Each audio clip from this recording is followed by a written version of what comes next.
The iPhone X is the most expensive iPhone ever. It has the biggest screen, smallest bezels, and it is the first iPhone to drop the home button. But the question is it worth it? It all starts with the design.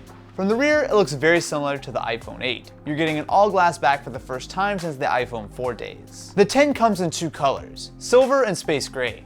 The silver is basically just white with a silver chassis, where the space gray swaps out the rear glass for a very dark gray color and a dark metal band. It really does look and feel premium.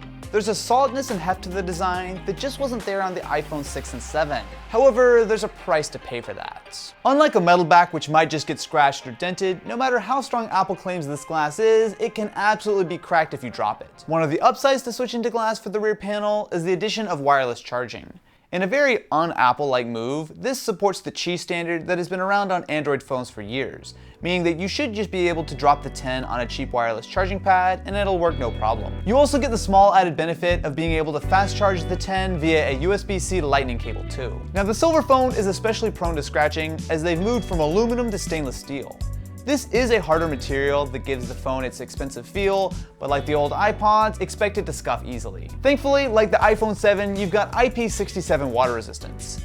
Now this isn't full waterproofing, but your shiny new $1,000 iPhone should have no problem getting a little wet or even totally submerged for a minute. Like always, the design looks great, but you should probably get a case. Flip the phone over though, and you'll see the biggest change this year, the display. Put the X side by side with the 8 Plus, and the lack of bezels really does make the phone look like a much more modern flagship. It looks similar to the Galaxy Note 8. It lacks the curved edges, but has nearly no bezels otherwise, except for the notch. After using the phone for a few days, it doesn't really bother me. When you're using the phone in portrait mode, it basically just means that you get a little bit of extra vertical screen real estate with stuff like battery and time on the edges. When watching video, you have a couple options. For standard 16:9 content, the true blacks of the OLED panel make things look a lot like a normal iPhone, but for example in YouTube, you can pinch to zoom into full screen. You crop a little of the frame, and sometimes the notch looks a bit off, but it's a good way of taking full advantage of the display. Now not all apps support the X yet. A lot will display with black bars on top and bottom. Thanks to OLED, the blacks are properly black, so that mostly means that it just looks like you're using an iPhone 7. That display though really is something. The change from IPS to OLED means that you're getting far better contrast. That black is actually black here. I know I keep saying it, but it really does make a huge difference. The screen looks so much more contrasty. The color is pleasant as well. It's nicely calibrated, and the screen gets impressively bright.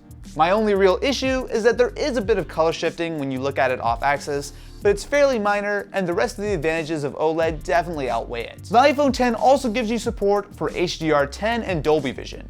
Watching Stranger Things 2 on the X looks phenomenal. The brightness and contrast really does make content pop. In fact, we're shooting this video in HDR. If you're watching on an HDR TV with something like a Chromecast Ultra, or even some smartphones like the Galaxy S8, you should be able to see the difference. Audio is also impressive on the X. It has a pair of speakers, one front-firing that doubles as the speakerphone, and the other on bottom. It's not quite as loud and crisp as dedicated stereo speakers on the Pixel 2, but it blows away basically any other flagship out there right now. Combine that with the great screen, and you have one of the best mobile video experiences, period. Something interesting is that the iPhone X touch layer refreshes at 120 Hz. The screen itself is still 60 Hz, which can't match the level of smoothness of something like the Razer phone or iPad Pro, but that faster touch layer does make the phone feel a lot more responsive. With the new screen comes arguably the biggest change to the iPhone in the last 10 years.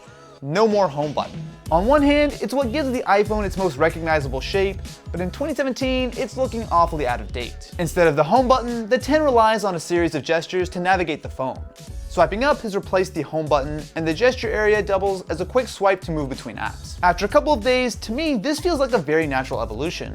iOS already uses so many gestures to navigate that once you drop the button and totally commit, it speeds up moving around the entire interface. There are some trade-offs though. Some button combos have changed. For example, you now hold the power button to trigger Siri, and you can screenshot by holding power and volume up. The biggest trade-off is that there's no longer Touch ID. Instead, the iPhone X introduces Face ID. This is a big reason why the notch is as big as it is. You're essentially getting a Connect that has been miniaturized into the top of a phone. I will absolutely admit that before I tried the X, I had my doubts about Face ID, but it actually works. After a quick setup, it works basically as advertised. Tap the screen, and in the time it takes for you to swipe up to unlock, Face ID scans your face and unlocks the phone.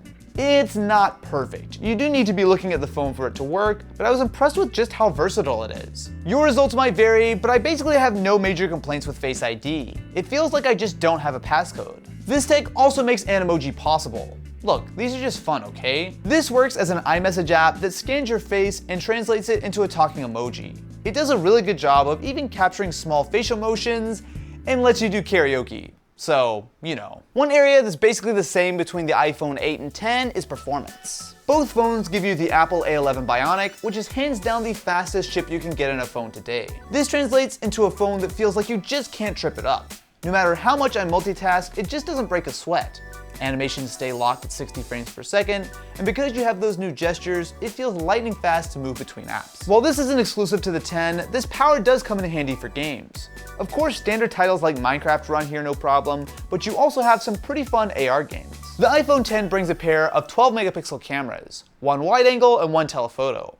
This is the same basic setup as on the 8 Plus, and it works well here. Apple has cranked up saturation this generation, and it makes images look a lot more punchy, which while maybe not quite technically accurate, does make for a better looking photo. There's a good amount of detail, but what's really impressive is the dynamic range. HDR is on by default, and there have been a few shots where I legitimately couldn't believe how much range the 10 was able to keep in one picture. The telephoto camera on the 7 Plus came in handy for me a fair bit, but it's a lot better on the 10.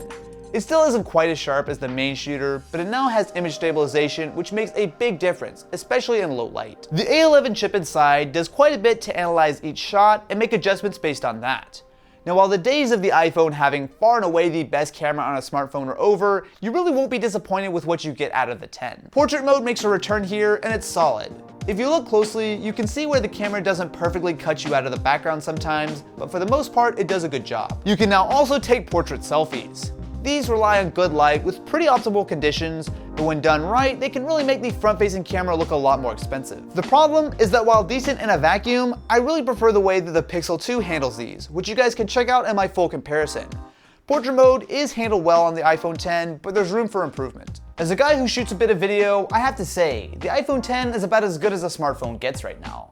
It shoots 4K at 24, 30, or 60 frames per second, and I have absolutely no complaints about the quality. Stabilization is terrific, color is nicely saturated, dynamic range is good, and the autofocus and exposure generally do a great job. You also get solid 1080p 240 frames per second slow motion options, as well as the still impressive built-in time-lapse mode. Put it all together, and it is hard to be disappointed with the iPhone 10 camera. And that really is the story of this phone. While battery life isn't quite as good as on the 8 Plus, it's still significantly better than previous iPhones, and for me, it was really no problem to make it through a full day of use. When Apple announced a $1,000 price tag for the iPhone 10, they pretty much threw down the gauntlet. If this phone wasn't incredible, there was no way that it would be worth it. But it kind of is.